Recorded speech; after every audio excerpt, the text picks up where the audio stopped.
Today I'm going to share with you probably the most overlooked part of building a sauna. Especially in North America anyways, it seems like people really miss this part, and that's the change room. I actually kind of overlooked this part myself in that I started working on the change room at the beginning of last winter and I only finished at the beginning of this winter. Today's plan is to work on the change room and get the walls finished up. It's pretty cold out, but fortunately because the sauna's done, we can just fire up the stove and heat up the room.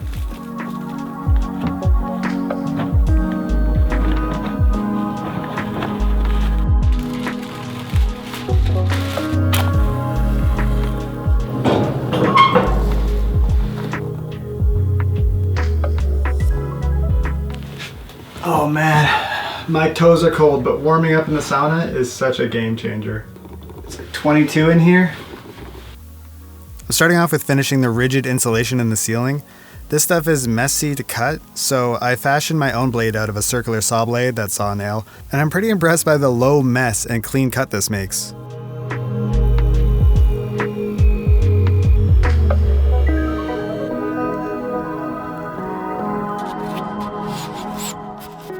So why have a change room at all?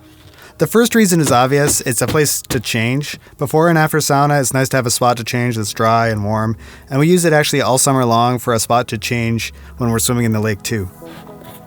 Before I put the walls up, I'm just marking all the studs on the floor.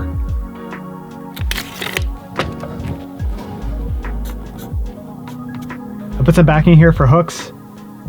I'm going to measure those out and mark them and take photos just so I know where they are for future reference. It's time to do vapor barrier. A lot of smaller, like backyard saunas I've noticed, just have a door right from the hot room to the outdoors. And this can be a problem in the winter. You're letting a lot of the hot air escape into a really cold environment. But there's also nowhere to kind of spend time and cool down during the relaxing period in the winter. So it's snowing a little bit, which is really pretty, but it's kind of cramping my style. I don't want this wood to get wet. Oh well, see what I can do. These are the panels we went with. It's just like an easy install, 4x8 sheets. They've got damaged corners, as you can see here. They're kind of like culls, I guess, from like the local box store. And so they were like really cheap, and we don't even need like the full height of these, so I'll be able to cut off the rough spots and make use of the panels, and they'll look, they'll look really good. You won't even tell that they've been damaged. It's like an MDF, like fiberboard kind of thing. They're primed. We'll put them up and then paint them. And they just, this one's all the way out, but they just barely hang out of this pilot. Honestly, get an old pilot.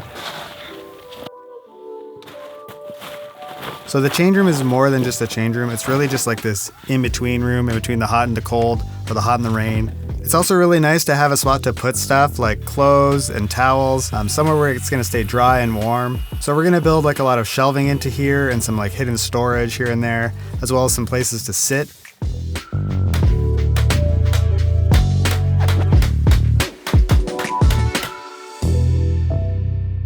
It's summer now and we really haven't touched this project since the last clip. After putting the walls up, the next step was doing the floor, and I just thought the flooring would be kind of like a difficult thing, so I just kind of kept putting it off. And we enjoyed the summer sauning and swimming, so I have no complaints, but when I finally got around to it, it was a much easier project than I thought. Installing the floor was actually so easy. It only took a few hand tools, and it only took me a couple hours. I really wish I had done this earlier because the floor makes a huge difference. Ooh, this is nice underfoot.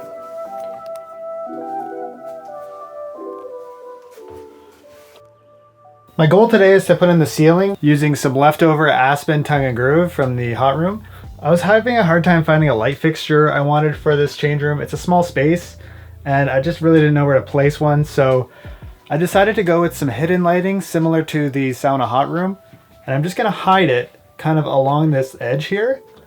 Now I cut these back on a 45-degree angle and then just basically glued this LED strip lighting to it. And I think it's gonna look really good. Before I installed all these panels, I wanna cut the paint along all the edges here so that it's just easier to paint. You don't have to cut perfectly along the tongue and groove pattern, and I can just slap up the ceiling and then the rest of the room can be painted after. But I'm terrible at painting. I hate painting so much. And I I just basically slopped on the paint. It was kind of like late. There wasn't enough light in here to be painting, and I did a terrible job. Basically what we have here is a landlord special. The problem with downlighting like this is that it's really unforgiving. Every like imperfection in the wall or bump or a terrible like spackle job you get to see. You put all this work into building something, and then the last you put like $40 into the last finishing touches of it, and that's when you can like just ruin it. You can just ruin your entire build with a $40 terrible paint job by inexperienced hands like mine. Now I've got to do all kinds of work to sand it and refinish it before I even get to put the ceiling up. I thought I was saving myself some time.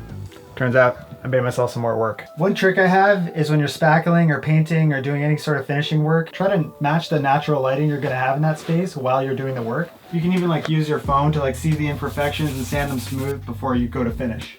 I'm being called for lunch, so we'll get to this after. What do we have over here? Ooh, chili dog. Foot-long chili dogs. My brother-in-law told me to use foam brushes, and it looks a lot better already. It's not gonna be perfect, but so much better than the globs of paint from the brush work I did. 2 hands. What did you find? I don't think you can reach in. I feel like it's back to me working while the fam hot tubs. That's okay though. I've been enjoying that thing a lot lately.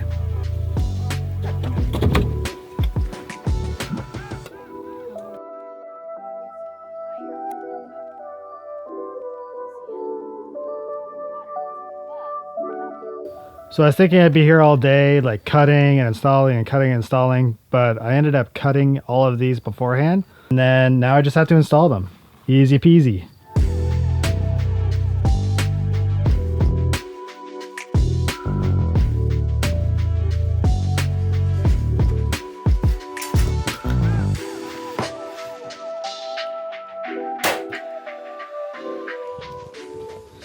I feel really smart about this one.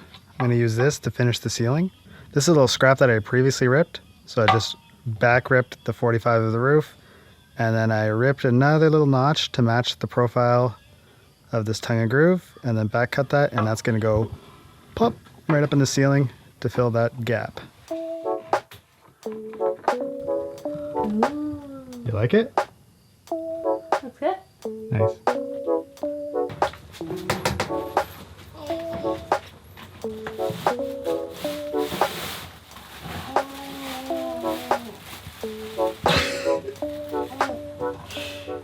Thank you.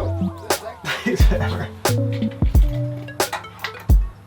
1 3/4. 1 3/4.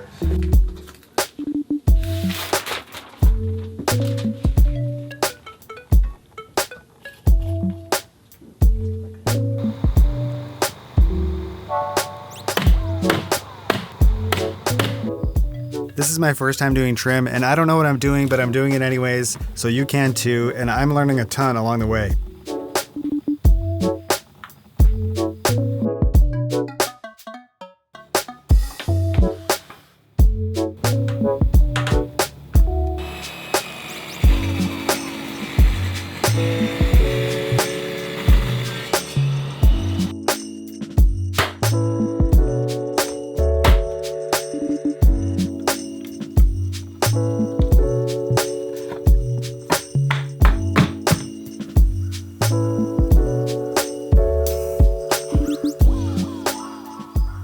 So I'm back at the Sauna Sola today. Excuse the helmet hair.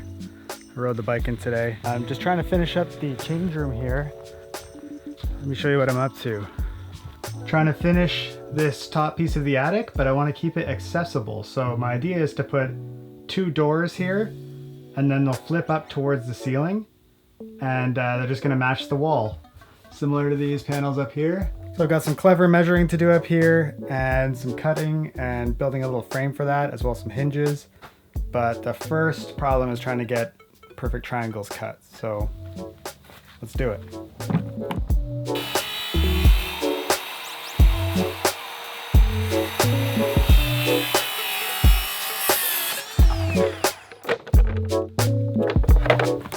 That's not how you do stuff.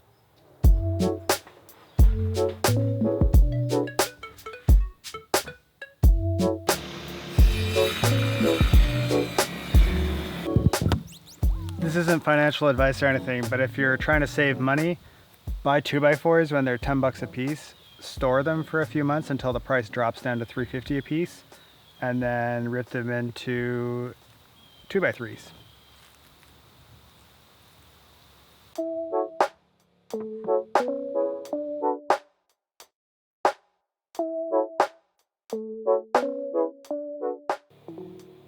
All right, so I've got them both done here, glued and tacked up, and the tricky part now is going to be to install them on the ceiling.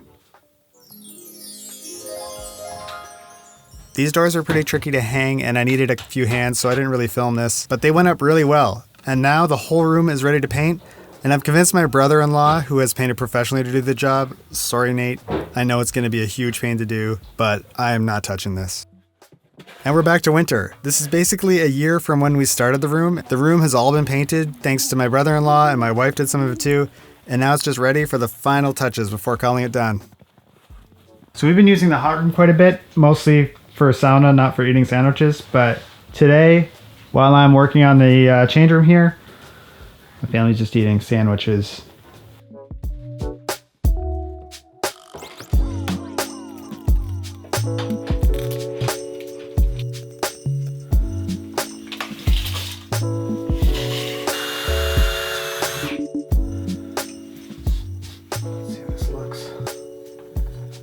Stud.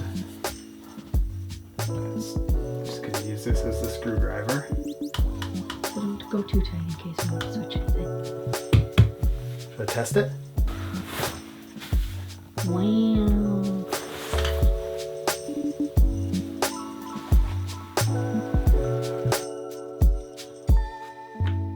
I got a beefier inverter to stick in the attic, and now I can just use this wall plug to power tools instead of lugging a generator.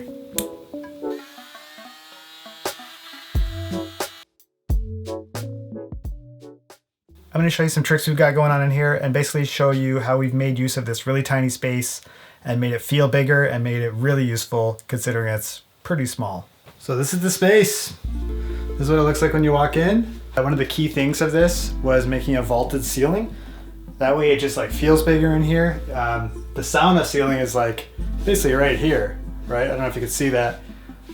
So if we extended that all the way, it would just kind of feel small, but now it's got a vaulted ceiling, can't even touch the ceiling.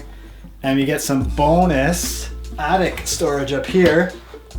Little magnets, both doors open. And then there's like the solar battery and stuff is up there too.